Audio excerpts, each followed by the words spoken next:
दबेगी कोई आवाज, हटेगे पर्दे, सामने आएगा हर राज। जो छिपाते हैं हकीकत, उनकी सच्चाई सामने लाते हैं हम। इसीलिए एएनबी न्यूज पर भारत को है नाज। उत्तर प्रदेश की राजधानी लखनऊ से मैं जितेंद्र सिंह, हिमाचल की राजधानी शिमला से एएनबी न्यूज के लिए मैं टीना ठाकुर, छत्तीसगढ़ की राजधानी रायपुर से मैं अक्षय।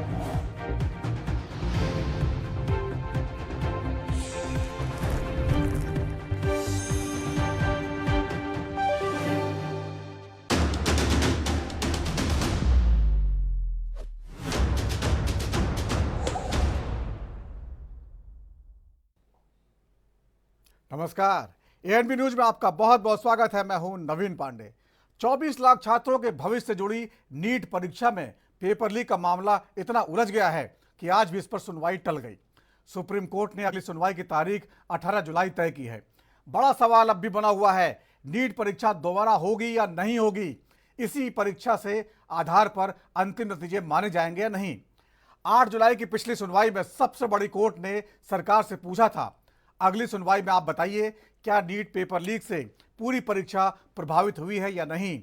इस पर सीबीआई और एनटीए ने हलफनामा दायर करके अपना जवाब दाखिल किया है। इस बीच सरकार का कहना है पेपर लीक का दायरा केवल बिहार झारखंड में कुछ ही लोगों तक सीमित है, यानी डिजिटल माध्यमों से पेपर शेयर नहीं हुआ है।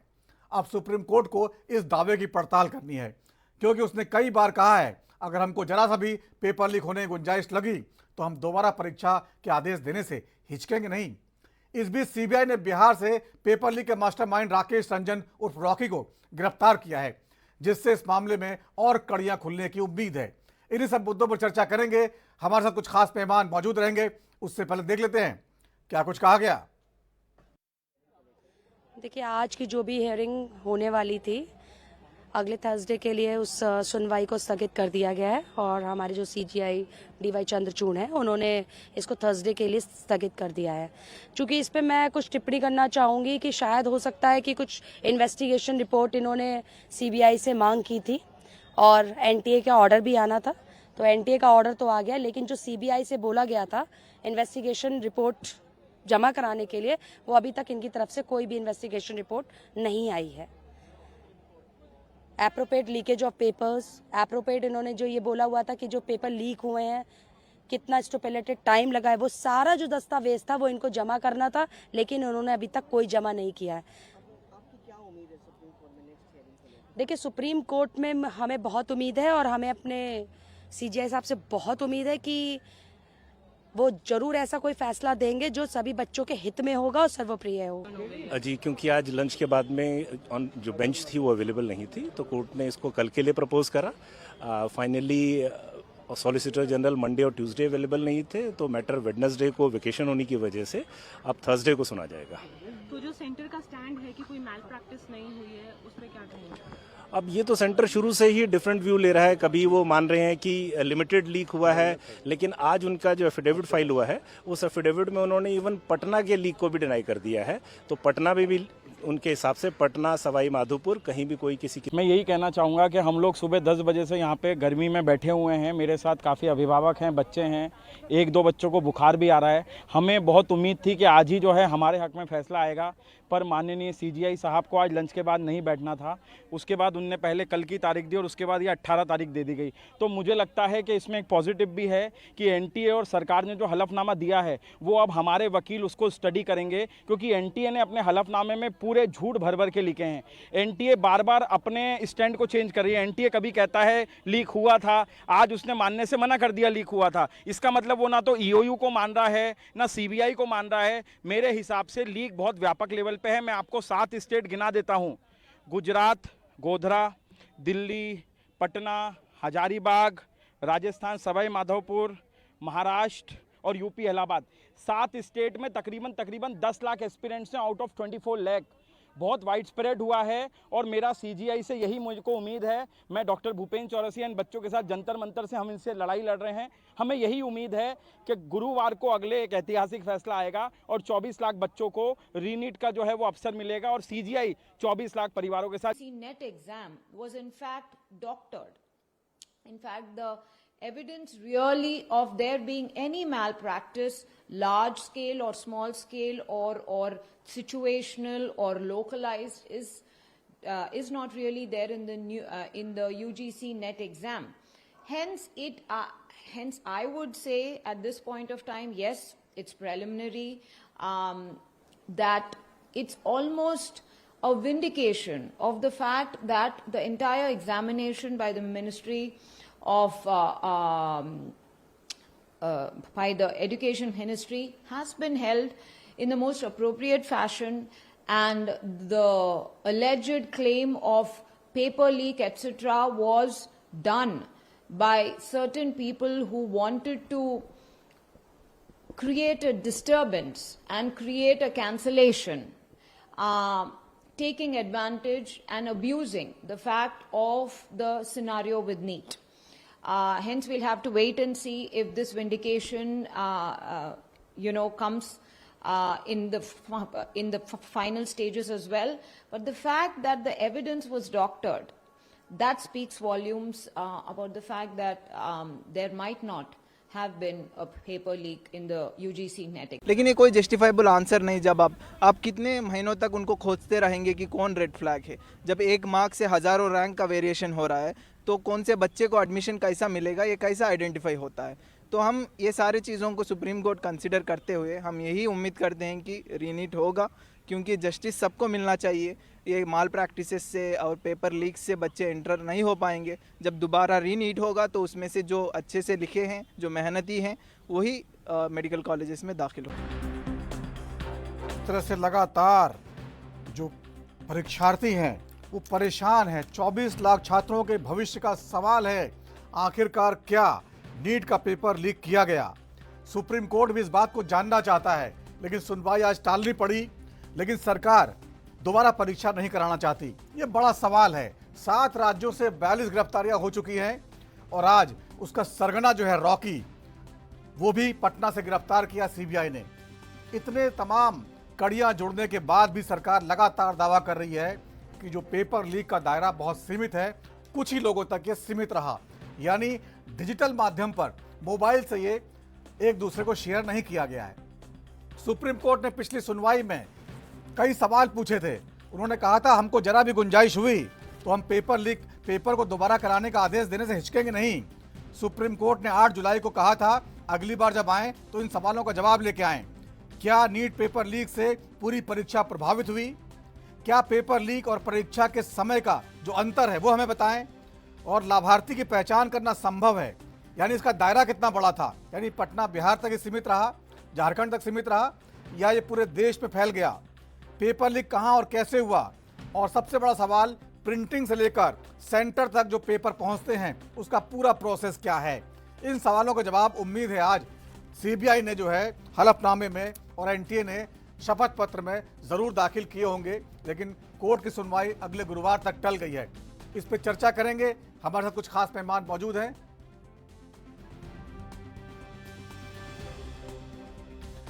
तो बड़े सवाल जो जुड़े बने हुए हैं, इन पर जो है लगातार 7 राज्यों से 42 गिरफ्तारियां हुई हैं। दरअसल देश भर में 4 जून के बाद से नेशनल टेस्टिंग एजेंसी के खिलाफ लगातार विरोध प्रदर्शन चल रहे हैं। केंद्र सरकार ने 22 जून को नीट केस की जांच सीबीआई को सौंप दी थी। अब तक पेपर लीक केस की जांच 6 राज्यों तक पहुंच चुकी है। सीबीआई ने बिहार से 2, झारखंड से 5 लोगों को गिरफ्तार किया है। गुजरात से भी 4 आरोपियों को रिमांड पर लेकर पूछताछ की जा रही है। यानी 7 राज्यों से गिरफ्तारियां हुई हैं। उसके बाद भी कहा जा रहा है कि जो है पेपर लीक का दायरा बहुत सीमित है। तो गुजरात से 6 गिरफ्तार हुए हैं। 8 मई को जो नीट मामले में एफआईआर दर्ज हुई थी वहां पर 30 जून को सीबीआई ने गुजरात के जय जलराम स्कूल के चेयरमैन दीक्षित पटेल को गिरफ्तार किया था। और तुषार भट्ट के मोबाइल चैट में 11 स्टूडेंट्स के नाम, रोल नंबर और उनके एग्जाम सेंटर्स का पता लगा था सीबीआई को। महाराष्ट्र से 2 गिरफ्तारियां हुई हैं। एंटी टेररिज्म स्क्वाड एटीएस ने लातूर में एफआईआर दर्ज करवाई, इसकी जांच सीबीआई को सौंपी गई। एटीएस ने ही संजय जाधव और जलील पठान को अरेस्ट किया। दोनों परिषद स्कूल में टीचर हैं। एटीएस को शक था टेरर फंडिंग के लिए पेपर लीक कराया गया। ये एक बहुत बड़ा इसमें नया एंगल जुड़ा, टेरर फंडिंग। और झारखंड से जो 11 गिरफ्तारियां हुई हैं उसमें 23 जून को ईओयू इकोनॉमिक ऑफेंस विंग ने झारखंड के देवघर से 6 लोगों को पकड़ा, जिसमें बिहार के 4 आरोपी शामिल थे।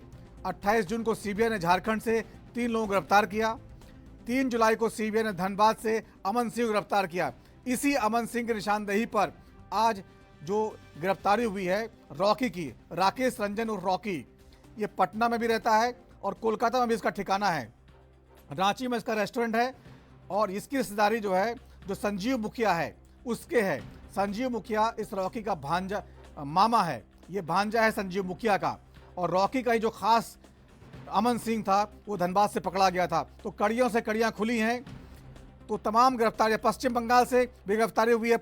25 जून को कोलकाता पुलिस ने एक शख्स को मेरिट लिस्ट में नाम शामिल करवाने के आरोप में गिरफ्तार किया था। इसी तरह राजस्थान से 4, उत्तराखंड से 1 व्यक्ति गिरफ्तार किया। बड़ा सवाल बना हुआ है कि जब इतने राज्यों से गिरफ्तारियां हो रही हैं तो आखिरकार ये सवाल कैसे सरकार कह रही है इसका दायरा बहुत सीमित है। आखिरकार 24 लाख छात्रों के भविष्य का सवाल है, इस पर चर्चा करेंगे। हमारे साथ कुछ खास मेहमान जुड़े हुए हैं, उनके पास चलते हैं। देशबंधु दीक्षित जी है, नेता बीजेपी का, आपका बहुत बहुत स्वागत है देशबंधु जी। गुफरान अंसारी जी हैं, प्रवक्ता कांग्रेस का, आपका बहुत बहुत स्वागत है। इंदुकांत दीक्षित जी हैं, वरिष्ठ पत्रकार के तौर पर जुड़े, आपका बहुत बहुत स्वागत है। आलोक मिश्रा जी है, ये सीनियर एडवोकेट है हाईकोर्ट का, आपका बहुत बहुत स्वागत है आलोक जी। सबसे पहले देशबंधु जी आपके पास आना चाहूंगा। सरकार ने, एटीआई जो एजेंसी है और सीबीआई ने आज सुप्रीम कोर्ट में हलफनामा दायर किया, लेकिन सुनवाई टालनी पड़ी अगले गुरुवार तक के लिए।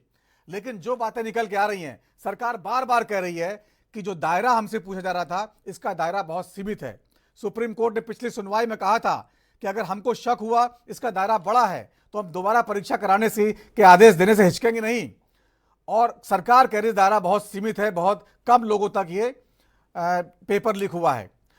7 राज्यों में 43 गिरफ्तारियां अब तक हो चुकी हैं। आज मास्टरमाइंड भी पकड़ा गया है। इसके आधार पर साफ लगता है कि यह मामला बहुत बड़े पैमाने पर फैला हुआ है। हालांकि अंतिम फैसला सुप्रीम कोर्ट करेगा, लेकिन 24 लाख छात्रों का भविष्य का सवाल है। क्या कहेंगे आप, सरकार क्या वाकई सही तरीके से अपनी बात रख रही है? नहीं, एएनबी के सभी दर्शकों को नमस्कार और आज की महत्वपूर्ण चर्चा में यहाँ बैठे सभी पैनलिस्टों को नमस्कार। बहुत ही नवीन जी बहुत ही महत्वपूर्ण मुद्दा उठाया है। देखिए, जैसा कि आप ही के वाक्य के साथ मैं संबद्ध करते हुए कहना चाहता हूँ, एनटीए की जो नीट परीक्षा हुई उसमें लाखों बच्चे परीक्षार्थी बैठे थे और उसमें बहुत उन्होंने मेहनत करके अपना अपना स्थान बनाया है। तो जो सफल हुए उनको ढेर सारी बधाई। अब इसमें कहना ये चाहता हूँ कि देखिए, जो आपने कहा 7 राज्यों में पकड़े गए, तो ये जांच का विषय है और सरकार तो अपनी तरफ से जांच कर ही रही है। साथ में उन्होंने माननीय सुप्रीम कोर्ट में भी ये मामला विचाराधीन है, तो इस पर टिप्पणी करना उचित नहीं करूंगा। लेकिन हाँ, अगर कुछ एक दोषी है तो पूरी परीक्षा प्रणाली पे प्रश्न चिन्ह उठाना भी उचित नहीं है। और यहाँ तक कि सुप्रीम कोर्ट ने कहा भी, अगर उसे लगेगा कि हाँ कि इसमें दोषी या ये इसका जो है दायरा अगर बढ़ता है तो परीक्षा स्थगित हो जाएगी। लेकिन यह उन असंख्य बच्चों के साथ अन्याय होगा जिन्होंने बहुत मेहनत करके इन परीक्षा में अपना स्थान प्राप्त किया और अपने माता पिता और परिवार को गौरवान्वित किया। लेकिन कुछ एक मुद्दे को छोड़ दें, मैं मानता हूँ त्रुटि हुई और जो दोषी हैं उनको बख्शा नहीं जाएगा और सरकार बख्शे भी नहीं और सीबीआई के जांच के घेरे से कोई बच नहीं सकता। हमें भारत की न्याय प्रणाली पर भरोसा है और माननीय उच्चतम न्यायालय भी इसका संज्ञान ले रहा है। तो इस पर अभी मेरे जैसे लोगों की जो टिप्पणी करना या आपकी कोई टिप्पणी सर्वथा अनुचित होगी। हाँ, सरकार को लगता है कि अगर यह प्रणाली या उच्चतम न्यायालय को ये लगता है कि दोषी दायरा जो है बड़ा है तो यह परीक्षा स्थगित होगी फिर से। लेकिन अभी अगर तात्कालिक व्यवस्था को देखें और तुरंत अगर इसको स्थगित करा जाए या इस परीक्षा को दोबारा कराया जाए तो उन असंख्य बच्चों के भविष्य के साथ अन्याय होगा जिन्होंने जी तोड़ मेहनत करके इसमें अपना संपूर्ण प्रयास करके कुछ दोषी होते हैं। देखिए, अगर कहीं पे कुछ दोषी हैं तो उनको बख्शा नहीं जाएगा और इसकी पूर्ण जांच होगी। जो भी होगा उनके खिलाफ कठोरतम कार्रवाई करेगी सरकार भी करेगी। और हाँ, जो बच्चे सफल हुए हैं उनके उज्जवल भविष्य की मैं कामना करता हूं। और मामला उच्चतम न्यायालय में है तो उच्चतम न्यायालय भी और सीबीआई भी जांच के घेरे में है, तो अभी आने दीजिए, फिर पता चलेगा कि क्या रहा क्या नहीं रहा। ठीक है गुफरान अंसारी जी, जिस तरह सरकार इस मामले को हैंडल कर रही है, 24 लाख छात्रों के भविष्य का सवाल है बार बार, और सुप्रीम कोर्ट में मामला लगातार टल रहा है। पहले गर्मियों की छुट्टियों की वजह से, उसके बाद दूसरे कारणों से ये अब जो है अगले गुरुवार तक टल गया है। उम्मीद करते हैं अगले गुरुवार को सुप्रीम कोर्ट कोई आदेश देगा, क्योंकि बीच में छुट्टियां पड़ गई हैं और बहुत सारी तारीख नहीं मिल पाई सुप्रीम कोर्ट को, इसलिए मजबूरी रही होगी कोई ना कोई प्रोसीडिंग की। लेकिन ये मत भूलिए कि बहुत बड़े पैमाने पर प्रदेश के छात्र इससे जुड़े हुए हैं, जो पल पल का इंतजार कर रहे हैं आखिर उनका भविष्य क्या होगा। सरकार लगातार अपने आप को बचाने के लिए जो तर्क पेश कर रही है वो कहां तक सही लगते हैं आपको? गुफरान जी, आपको आवाज आ रही है? जी जी, मेरे से सवाल है आपका। जी गुफरान जी, सवाल है कि जो है सरकार कह रही है पेपर लीक नहीं हुआ है। 7 राज्यों की से 43 गिरफ्तारियां हो चुकी हैं। सुप्रीम कोर्ट ने पिछली सुनवाई में कहा था अगर इसका दायरा फैला, यानी डिजिटल माध्यम में ये गया है, तो जरूर ये फैला होगा। सुप्रीम कोर्ट ने यह भी कहा था, और सरकार कह रही है डिजिटली ये फैला नहीं है। क्या सरकार अपने आप को बचाने की कोशिश कर रही है? क्या शिक्षा मंत्री को बचाने के लिए 24 लाख छात्रों के भविष्य को दांव पे लगाया जा रहा है? नहीं नवीन जी, ये सब पूरा देश ये जान रहा है, जो छात्र से 24-26 लाख छात्र प्रभावित हुए हैं वो सब जानते हैं सरकार का जो रवैया शुरू से इस बड़े स्कैम में मैं कहूँगा जो रहा है, वो हमेशा पूरी तरह से पहले तो इससे भाग रहे थे। साफ कहा, प्रधान जी ने मना किया कि ऐसा कोई ऐसा घोटाला हुआ नहीं है, कोई पेपर लीक इस तरह का हुआ नहीं है। पहले पल्ला झाड़ा, फिर उसके बाद उससे माफी मांगी। सरकार का भी यही रवैया रहा। तो सरकार तो शुरू से अपने आप को बचाने की भरसक कोशिश करती है, पर सवाल यहाँ पर लाखों छात्रों का, छात्राओं का है, उनके भविष्य का है। इतना स्टैंडर्ड एग्जाम, उसका पेपर लीक होना, और न जाने कितने सालों से लगातार हर तरह के पेपर लीक इस देश में देखे हैं। जब से मोदी जी की सत्ता में ये पेपर लीक तो एक ट्रेडिशन बन गया। जब से सरकार, मोदी सरकार या चौकीदार या फिर नॉन बायोलॉजिकल पर्सन की सरकार चल रही है, तब से हम देख रहे हैं कि पेपर लीक एक ट्रेडिशन बना दिया है सरकार ने। और जिस तरह से राहुल जी ने कहा, बड़े सुनियोजित तरीके से चल रहा है। क्यों सरकार भाग रही है? अब बात तो सुप्रीम कोर्ट तक है, क्योंकि ये मामला इतना गंभीर है। सर्वोच्च न्यायालय ने लगभग इस बात को पूरी तरह एक्सेप्ट किया है कि इस तरह का स्कैम तो हुआ, इस लेवल पर हुआ है, वो उसकी जांच है। वो सर्वोच्च न्यायालय उस पर जो भी निर्णय देगा वो तो स्वीकार होगा, लेकिन एक्सेप्ट तो किया है। अब सरकार जैसे भी बचना चाहे, उसका पूरा चेहरा देश के छात्र देख रहे हैं, युवा देख रहा है, और उनके परिवार देख रहे हैं किस तरह का रवैया है। दूसरी बात यह है कि छोटे स्तर पर है चाहे बड़े स्तर पर है, स्कैम हुआ है। लाखों बच्चों का भविष्य आपने खिलवाड़ किया है उनसे, और आपको उनसे माफी मांगनी चाहिए।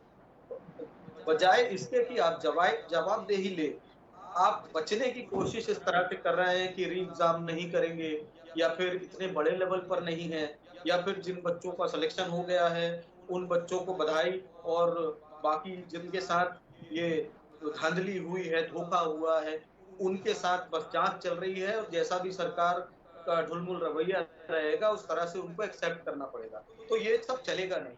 अगर स्कैम हुआ है, पेपर लीक हुआ है, तो इसका मतलब है आपने खिलवाड़ किया है लाखों लोगों के साथ, लाखों बच्चों के साथ, उनके परिवारों के साथ, और न जाने कब से ये जारी है। तो इस पर न केवल एपीसी होना चाहिए, और इवन सुप्रीम कोर्ट को भी एक सख्त निर्णय सरकार को देना चाहिए। सरकार के एजुकेशन मिनिस्टर या एचआर मिनिस्टर जो है उनको इस्तीफा देना चाहिए। सरकार को जवाबदेही लेनी चाहिए। ठीक है, आलोक मिश्रा साहब, आपको आवाज आ रही है?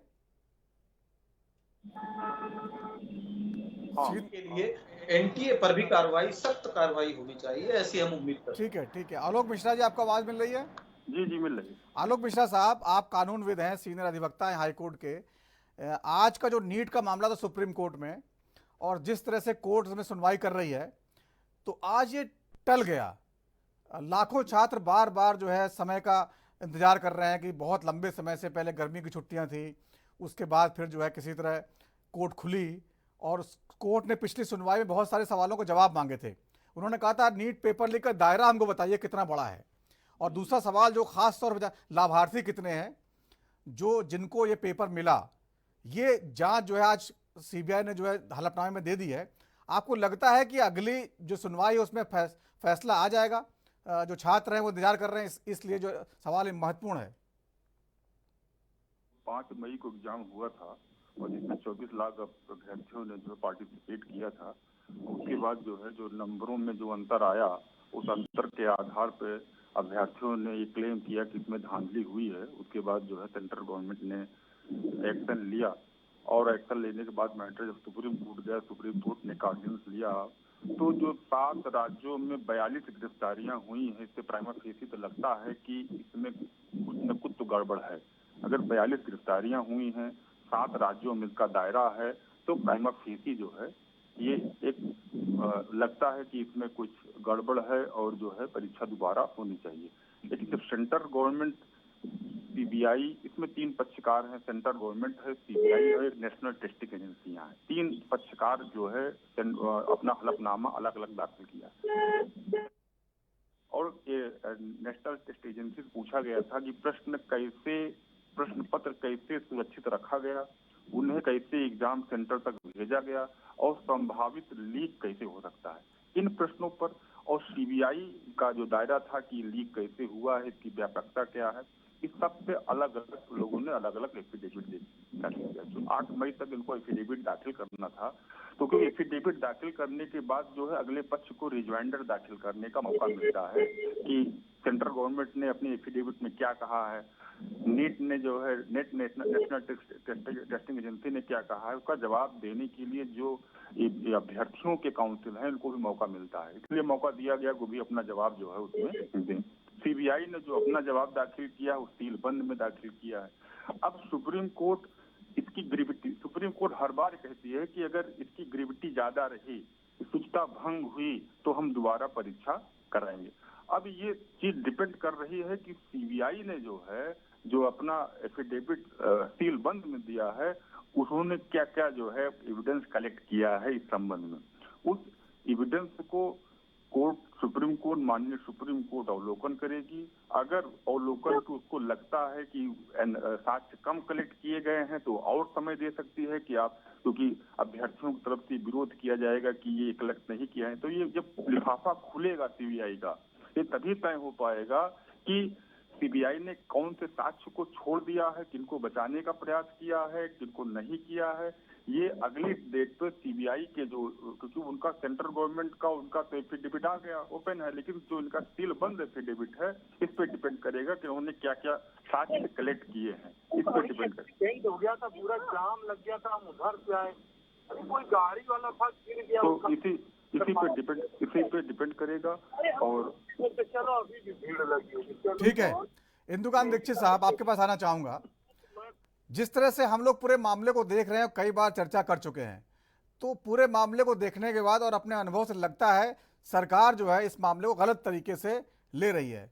जो चीज़ मोबाइल पे पेपर शेयर किया गया, और ये तो सीबीआई भी कह रही है, एक आरोपी ने दूसरे और आरोपी को शेयर किया, अमन ने अमन को भेजा, रॉकी ने अमन को भेजा, अमन ने आगे भेजा, तो वो कह रही, लेकिन उन्हीं के आसपास के मोबाइल पर रहा।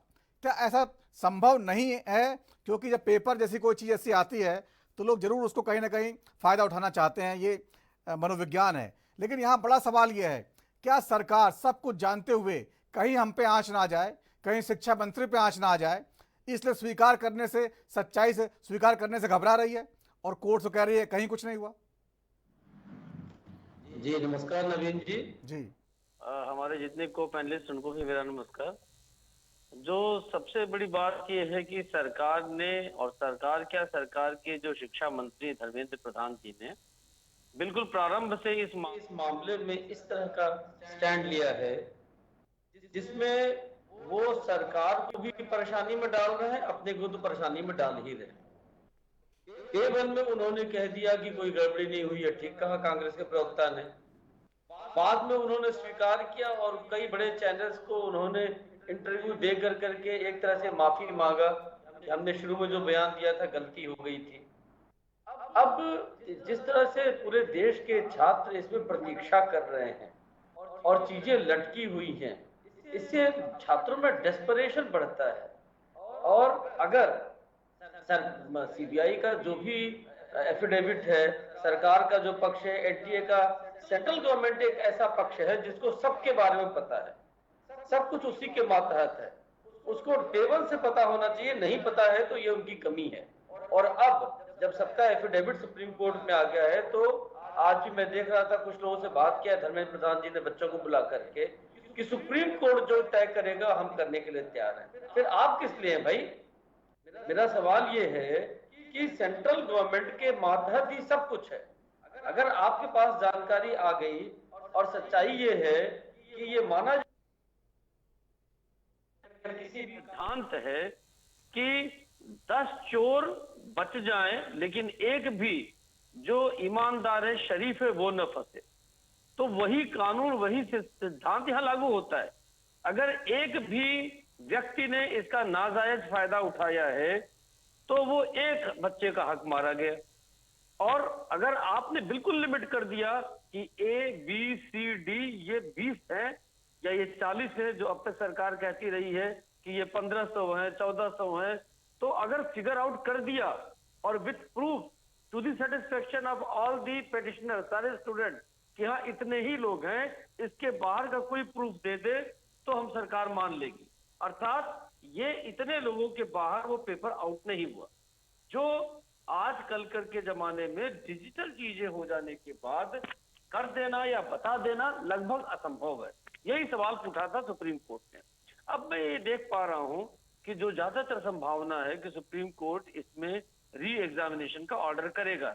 वकील साहब ने बहुत अच्छा एक्सप्लेन किया चीजों को कि जब 40 अरेस्टिंग हुई, 7 प्रदेशों में स्प्रेड है, तो बचा क्या? अब इसके बाद इसके आगे कहां चला गया, कहां नहीं गया, इसका पता कर इसको वाटर टाइट ढंग से बताना, केस पेश करना बहुत मुश्किल है किसी भी एजेंसी के लिए। अब ऐसे में जितना देर हो रहा है री एग्जामिनेशन के लिए, न सिर्फ सारे इंस्टीट्यूशन का, देश का, सरकार की स्वयं की प्रतिष्ठा का, एनटीए की प्रतिष्ठा का, सब पे आंच आ रही है। और बच्चे, 24 लाख बच्चों के परिवार के लोग डेस्परेट है। अब इससे देखिए पॉलिटिक्स क्या हो रही है। अगर ये सरकार का पक्ष सही भी है तो सफल होने वाले बच्चे कुछ हजार होते हैं नवीन जी, विफल होने वाले बच्चे लाखों होंगे। विपक्ष आज पूरे एग्जाम को फिर से कराने के पक्ष में खड़ा है, अर्थात जो लड़के विफल हो गए हैं उन्हीं की ज्यादा डिमांड है कि एग्जाम होना चाहिए। तो 23 लाख से अधिक बच्चों के साथ विपक्ष खड़ा है। सरकार, जो बच्चे सफल हुए अधिक से अधिक वही उनके सरकार के निर्णय से खुश होंगे, तो बहुत कम संख्या के साथ सरकार खड़ी है। ऐसे में सरकार डेमोक्रेसी में और जितनी चीजें अभी तक सामने आई है, दोनों तरह से बहुत कमजोर पक्ष में खड़ी है। और सरकार जितना विलंब कर रही निर्णय लेने में, वो स्थितियां ऐसी दिख रही है हमें जैसे किसान आंदोलन के समय हुआ था, जब सरकार को ठीक भी लगता था कि हमने 3 कानून ठीक लाए, लेकिन जब बात बढ़ने लगी और आपने बिना चर्चा किए सारे पक्षों से वो चीज लाया था सामने, और अंत में आपको 1 साल 1.5 साल बाद वापस करना पड़ा, सरकार की कितनी फजीहत हुई। ऐसी स्थिति कहीं भी सरकार को अपने जिद या अनिर्णय की स्थिति के कारण नहीं आने देना चाहिए। बिल्कुल। छोटा सा ब्रेक के बाद लौटेंगे, चर्चा को आगे बढ़ाएंगे।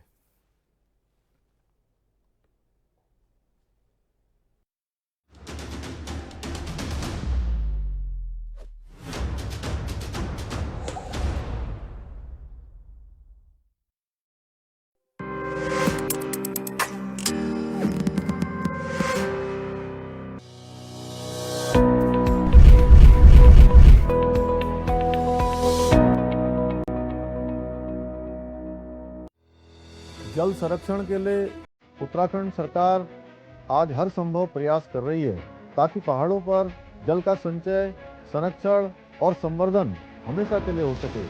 जो हमारे स्रोत जो सूख गए हैं, जो नदियां हैं, जो पुराने हमारे जल स्रोत है, उनको पुनर्जीवित करने का एक अभियान सरकार ने लिया है, लेकिन ये काम तभी पूरा होगा जब उसमें जन जन का सहयोग होगा। इसलिए हम सबको इसमें अपना योगदान देना होगा। देवभूमि उत्तराखंड, जिसकी नदियां और जल स्रोत हमेशा से ही देश की प्यास बुझा रहे हैं, इन जल स्रोतों को बचाना हम सबकी जिम्मेदारी है। आइए अपनी नदियों और तालाबों को प्रदूषित होने से बचाने और पानी को संरक्षित करने का संकल्प लें। प्लास्टिक कचरा न फेंकें, न ही किसी को फेंकने दें। पुराने तालाबों को बचाएं। इसके साथ साथ रोजमर्रा के जीवन में पानी की हर बूंद को बचाएं, क्योंकि यही है जल संरक्षण का आधार। हमारी छोटी कोशिशें लाएंगी बड़े बदलाव। जैसे कि नल खुला न छोड़ें। अगर कोई नल टपक रहा है तो उसे तुरंत ठीक कराएं, चाहे किचन हो या बाथरूम। बेवजह पानी ना बहाएं। जब जरूरत ना हो तो नल बंद कर दें। नहाते समय शावर की जगह बाल्टी का प्रयोग करें। साफ सफाई में पानी को व्यर्थ ना बहाएं। बाल्टी और कपड़े से सफाई भी अच्छी होगी और पानी भी बचेगा। सिंचाई के दौरान पानी का प्रयोग समझदारी से करें। पौधों को जरूरत से अधिक पानी ना दें। इससे खेती भी बेहतर होगी। रेन वाटर हार्वेस्टिंग को अपनाएं। पेड़ पौधे लगाएं। अपनी ये जिम्मेदारी निभाएंगे ना आप? मैं देश के हर उस नागरिक से कहूंगा जो पानी की प्रचुरता में रहते हैं, मेरा उनसे आग्रह है कि आपको पानी बचाने के ज्यादा प्रयास करने चाहिए और निश्चित तौर पर इसके लिए लोगों को अपनी आदतें भी बदलनी होगी। पानी का उपयोग हमें प्रसाद की तरह करना चाहिए। पानी को बचाएं, भविष्य को सजाएं। नहीं दबेगी कोई आवाज, हटेगे पर्दे, सामने आएगा हर राज। जो छिपाते हैं हकीकत, उनकी सच्चाई सामने लाते हैं हम। इसीलिए एएनबी न्यूज पर भारत को है नाज।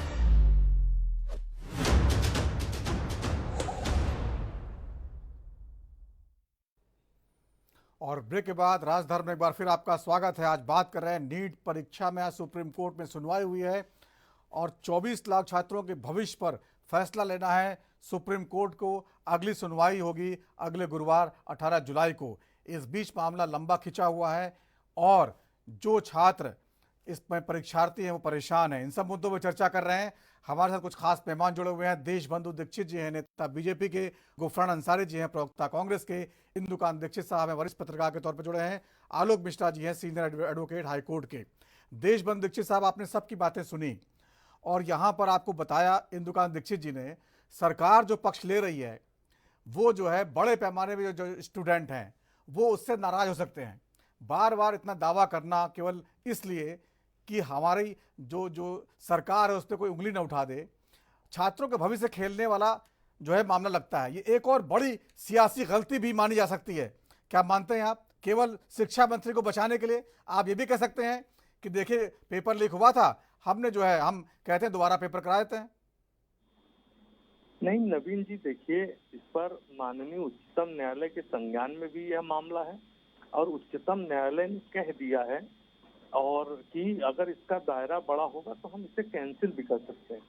तो इस संदर्भ में अभी देखिए चैनल पे ही आपके विधि विशेषज्ञ भी बोल रहे थे कि माननीय उच्चतम न्यायालय ने जब संज्ञान में ले लिया तो इस पर हम और आप इतने बड़े पद पर नहीं है कि हम उस पर कोई टिप्पणी कर सकते हैं। हमें माननीय उच्चतम न्यायालय पर विश्वास है। और रही बात, जांच एजेंसियां अभी अपना काम कर रही हैं। त्रुटि हुई है और जो कोई भी दोषी पाया जाएगा वो किसी भी पद पर हो, चाहे किससे भी बड़ा पद पर हो, वो बख्शा नहीं जाएगा। उसके खिलाफ कठोरतम कार्रवाई होगी। हाँ, सरकार की तरफ न बचाव करने की कोशिश, जब सीबीआई जांच की मांग हुई, सीबीआई जांच में गिरफ्तारियां भी हो रही हैं, जांच एजेंसियां भी अपना काम कर रही हैं, सीबीआई भी अपना काम कर रही है और समय आने दीजिए। और माननीय देशबंधु साहब, आप समझ नहीं पा रहे हैं, ये जो आप जवाब दे रहे हैं ये सरकारी टाइप का जवाब है। इससे सरकार की छवि खराब हो रही है। इतनी मजबूत सरकार, 10 साल से सरकार चल रही है, इतने सारे पेपर लीक और आखिरकार जो सबूत सामने आ गए उस पर भी ढुलमुल रवैया। आप इंतजार कर रहे हैं कि सुप्रीम कोर्ट कहे कि दोबारा परीक्षा कराइए ताकि आपको कहने का मौका मिल जाए, देखिए साहब हमने तो कुछ गलती की नहीं है, सुप्रीम कोर्ट कह रहा है इसलिए हम दोबारा परीक्षा करवा रहे हैं। आप लोग इसी का इंतजार कर रहे हैं, सुप्रीम कोर्ट कह देगा अगले हफ्ते। नहीं नवीन भाई, ऐसा कुछ नहीं कह रहे हैं। और रही बात, जब माननीय उच्चतम न्यायालय के समक्ष हो जाए तो न आप कोई टिप्पणी कर सकते हैं न मैं कोई टिप्पणी कर सकता हूँ।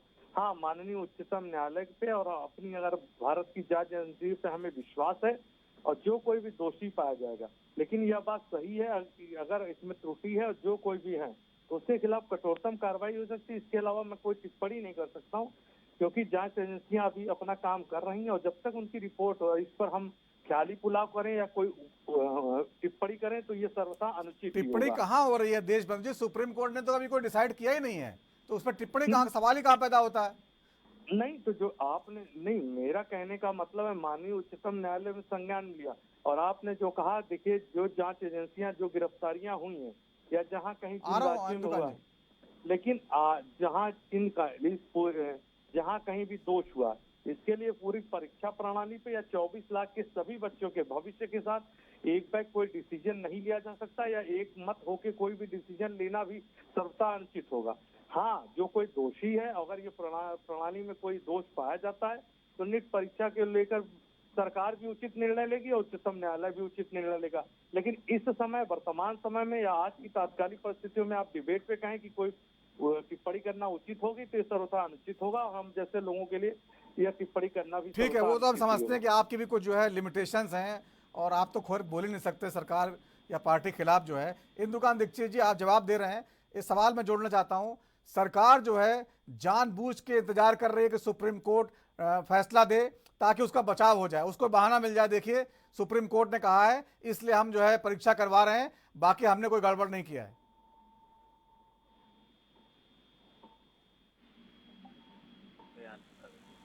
जी इंदुकांत जी। देशबंधु जी, केवल इतनी चीज का ध्यान लीजिए, संज्ञान लीजिए कि आपकी ही सरकार ने इसी एनटीए ने जैसे ही यूजीसी नेट की परीक्षा में चीजें बाहर हुई, एनटीए नहीं कराया था।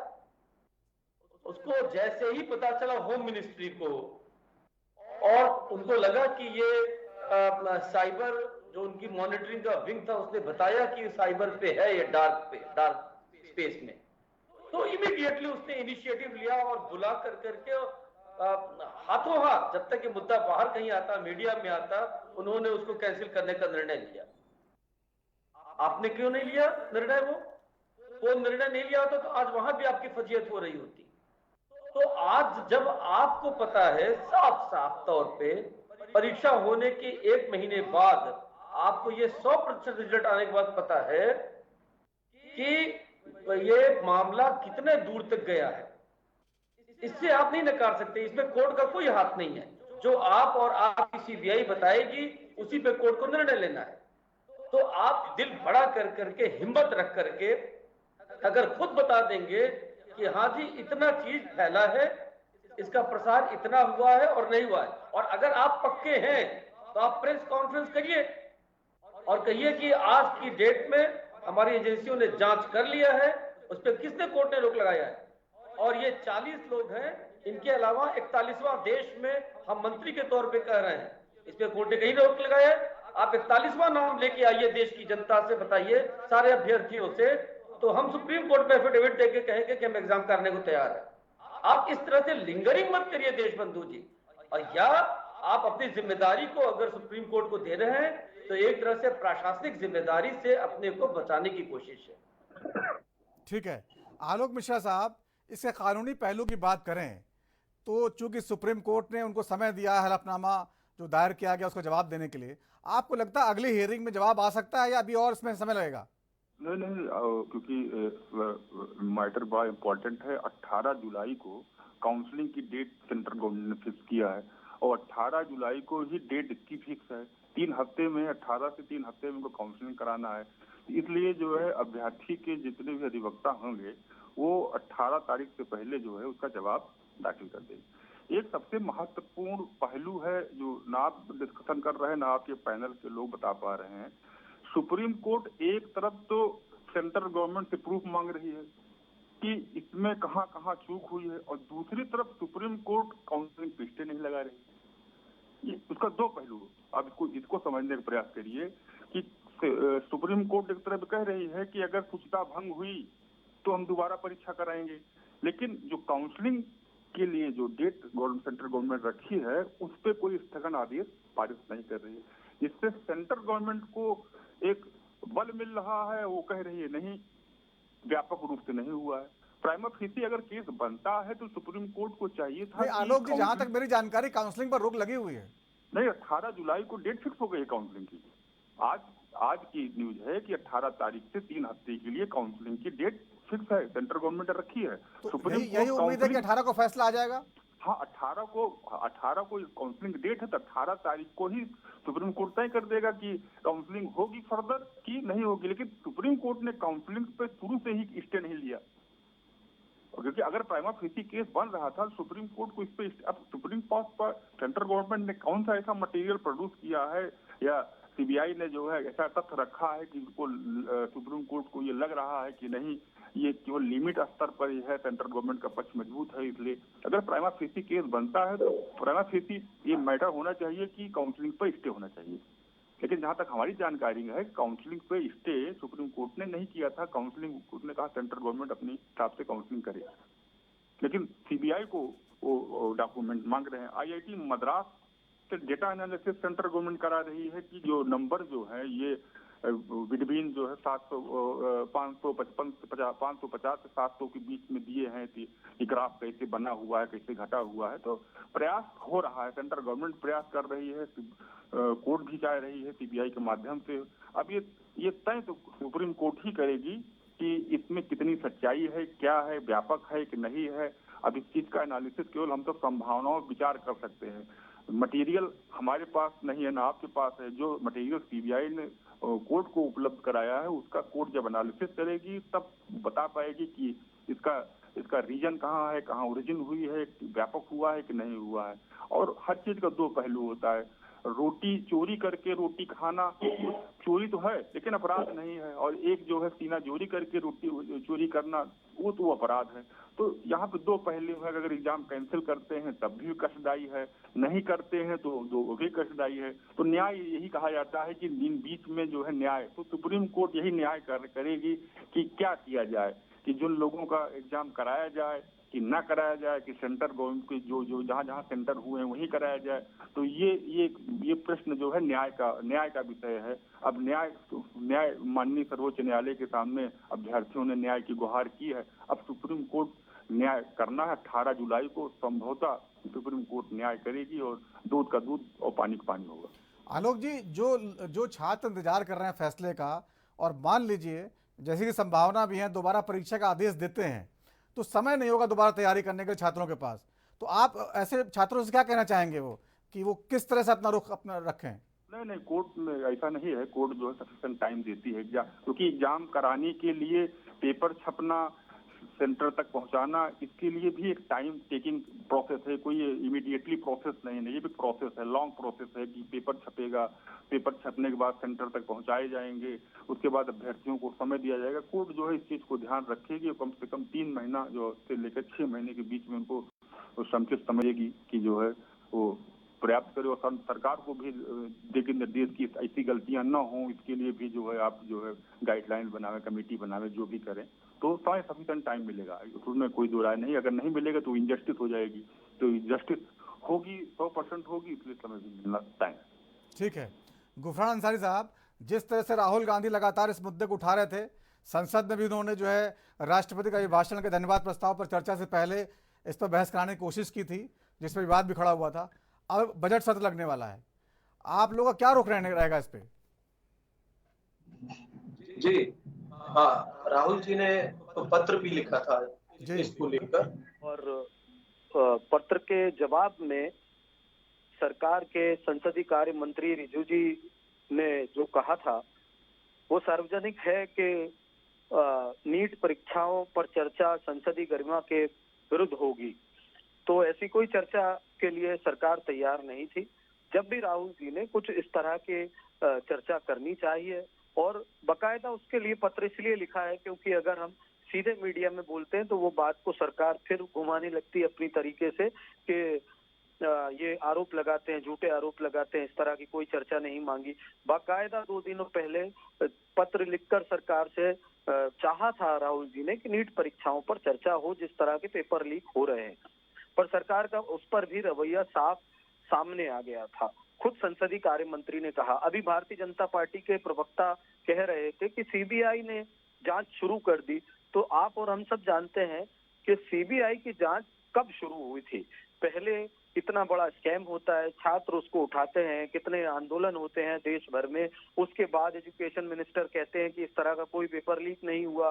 सरकार का ढुलमुल रवैया आपको सामने दिखता है, विपक्ष इसको लेकर लगातार टारगेट करता है, उसके बाद कहीं जाकर इस पर जांच शुरू होती है।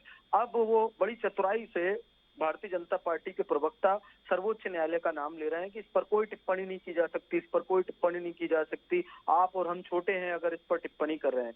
बात इस पर टिप्पणी, सर्वोच्च न्यायालय का जो निर्णय होगा उस पर कोई टिप्पणी नहीं कर सकता, वो सर्वमान्य होगा।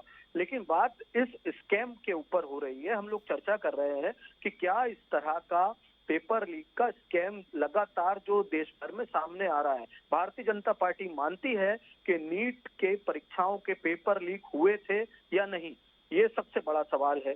अगर हुए थे तो इस स्कैम को ऐसे की ऐसे एक्सेप्ट करना चाहिए। ये कैसा चालाकी है कि छोटे स्तर पे हुआ, बड़े स्तर पर हुआ, अपने आप को बचाने का तरीका है। और सर्वोच्च न्यायालय के निर्णय पर हमें विश्वास है, इस तरह का बोलना, आपको हमको सबको विश्वास है, लेकिन सरकार की भी जवाबदेही होती है।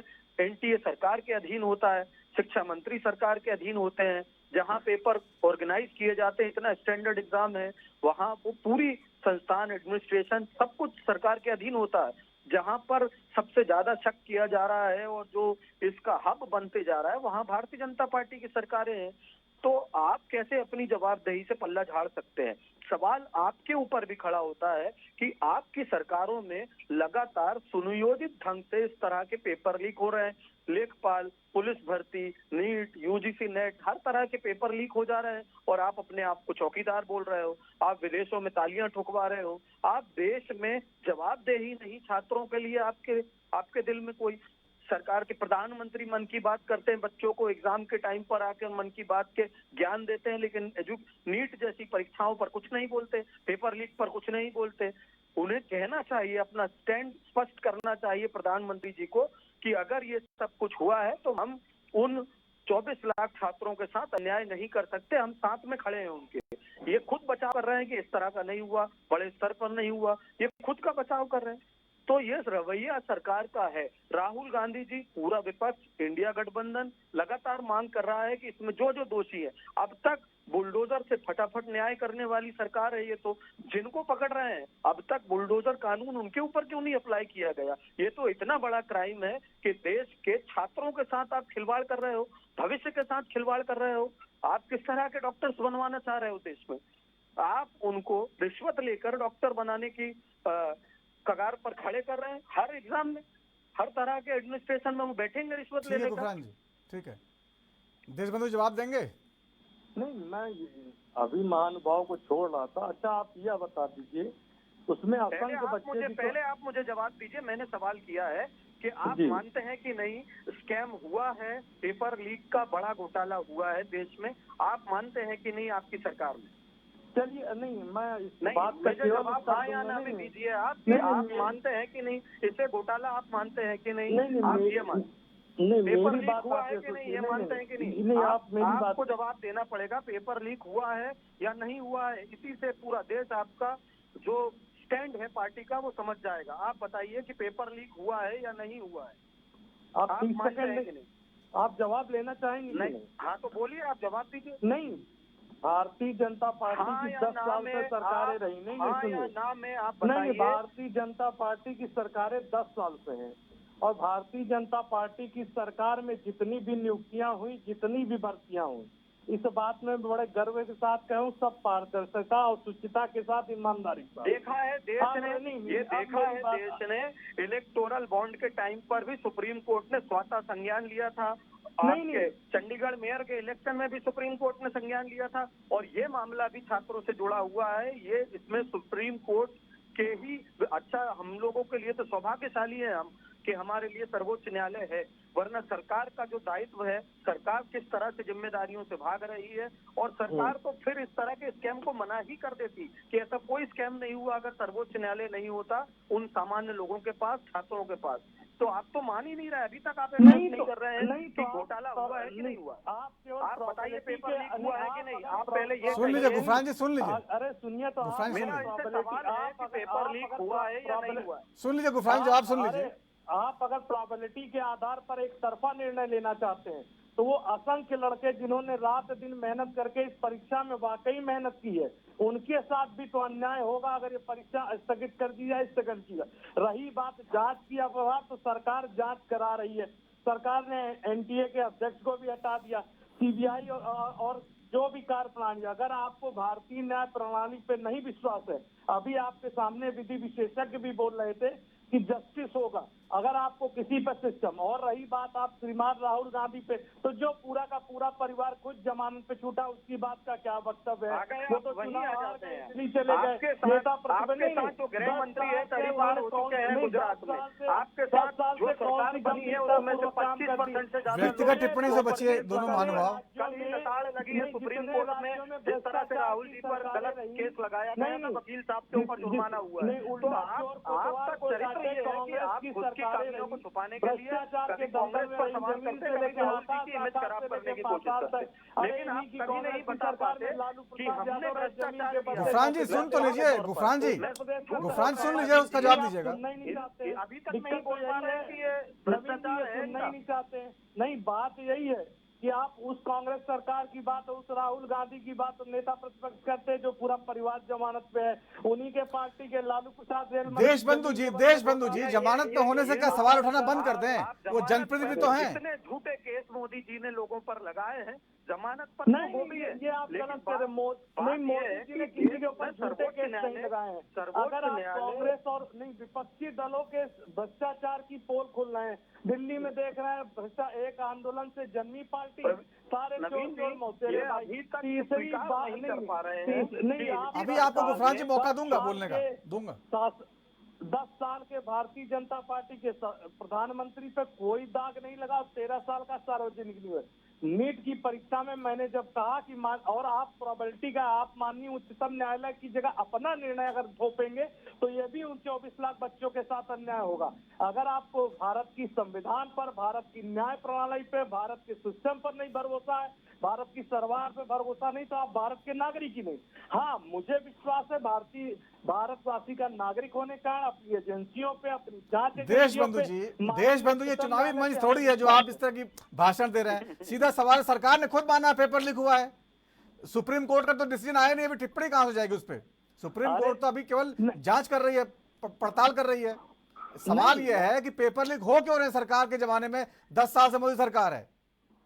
नहीं 10 सालों में पेपर लीक नहीं हुए। एक मामले के कारण आप 10 साल की सरकार पे पेपर ही लीक लगाए। 2014 से लेकर 2024 तक कितने पेपर लीक हो गए?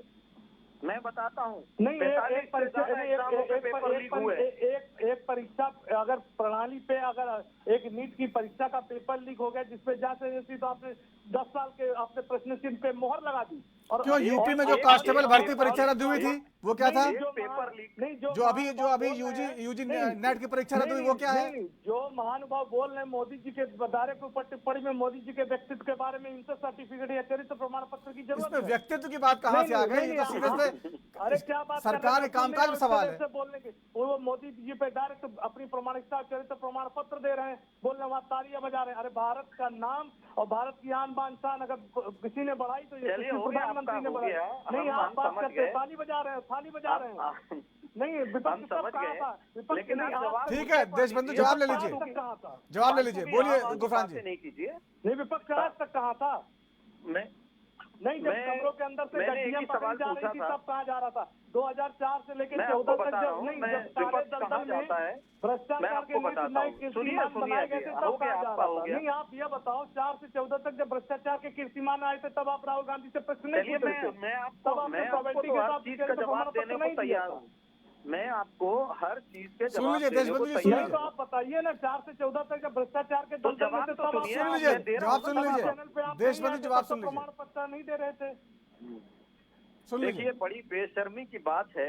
नहीं, आप मोदी जी के कैरेक्टर, मोदी अरे सुन तो लीजिए महाराज, देशबंधु जी सुन तो लीजिए जवाब। कर रहे हैं। नहीं, आप उनके भ्रष्टाचारों पे तो बोल दीजिए। जवाब सुन लीजिए, आपने सवाल पूछा, जवाब ले लीजिए। आज अब शांत हो जाइए, शांत हो जाइए। भी तो उत्तर दे दीजिए। हाँ, उत्तर ले लीजिए। और अगर आप कांग्रेस के प्रवक्ता बन के बोल रहे हैं तो बताइए उन भ्रष्टाचारों का कौन निवारण कर रहा है? ठीक है, सुनिए अब बोलिए गुफरान जी। मैं कांग्रेस का प्रवक्ता बोलने समय के कम है, 2 मिनट केवल नाते बोल रहा हूँ। बोल रहे थे तो वही हूँ तो मैं मैंने कहा, प्रवक्ता आपने- कांग्रेस का और मैं हाँ, बोल तो रहा आप- हूँ तो कांग्रेस नहीं की तो तरफ वही से। तो बोला मैंने, सुनिए उन सुनिए अब जरा, भ्रष्टाचारों पर भी तो बोल दीजिए। अब मोदी सुनिए, जी मैं के सब व्यक्तित्व बोल रहा हूँ। 24 साल का उनका तो सार्वजनिक जीवन रहा, एक दाग भी आप नहीं लगा पाए। लेकिन 4 से 14 तक या उसके पहले भी 55 साल सरकार रही जो भ्रष्टाचार के अरे तय सुन की तो बात लीजिए, है, सवाल उसका पूछा है प्रमाण पत्र देशबंधु जी, दीजिए। सुन तो लीजिए। नहीं सुन रहा हूँ नवीन भाई, इन्होंने भी तो बोलने नहीं दिया। अरे तो अगर बोलने नहीं कांग्रेस देने के कौन सी बात है प्रवक्ता इसमें? बोल रहे हैं तो बोले ना। आप पूरा बोले तो हैं, पूरा बोले हैं, आप सुन लीजिए। देखिए आपकी स्थिति मैं समझ सकता हूँ प्रवक्ता नहीं, मेरी महोदय। स्थिति मत, आप अपनी स्थिति बताएं। मेरी स्थिति तो ये है कि ये पूरे देश समझ रहा है। नहीं, हम उन 24 लाख छात्रों के साथ खड़े हैं जिनके साथ इस सरकार में दिक्कत ये है, आपके लिए जो है राहुल गांधी आपके साथी हैं, आपके लिए अरविंद केजरीवाल जो जेल में हैं, लालू प्रसाद यादव जी हैं, आप उनके भ्रष्टाचार को सही प्रमाण पत्र सिखाकर यशस्वी प्रधानमंत्री पर आरोप लगा रहे हैं, सरकार पर आरोप लगा रहे हैं। माननीय ठीक है, आप सुनने को तैयार नहीं है और सरकार जो है अपनी गलती मानने को तैयार नहीं है। बहुत बहुत धन्यवाद चर्चा में शामिल होने के सभी मानों का। तो राजधर्म में आज इतना ही, वक्त छोटे से ब्रेक का है, ब्रेक के बाद भी खबरों का सिलसिला जारी रहेगा। नमस्कार।